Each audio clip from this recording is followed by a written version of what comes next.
তোমাকে ভুলে যাব এই ভয়ে দ্বিতীয়বার প্রেমে পড়া হয়নি।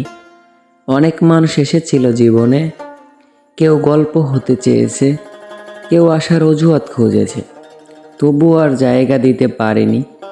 কারণ হৃদয়ের এক কোণে তুমি এখনো নিঃশব্দে রয়ে গেছো।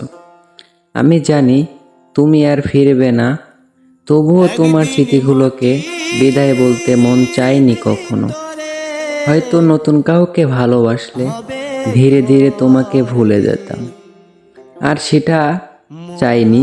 কারণ মানুষ হারিয়ে ফেললে তাদের প্রতিটা মায়া আজীবন রয়ে যায়। তাই দ্বিতীয়বার আর প্রেমে পড়া হয়নি। হৃদয়টা আজও তোমার নামে আটকে আছে। প্রিয়, ফিরে আসো। দালান ঘর একদিন মাটির ভিতরে হবে ঘর। রে মন আমার কেন বাঁধো দালান ঘর।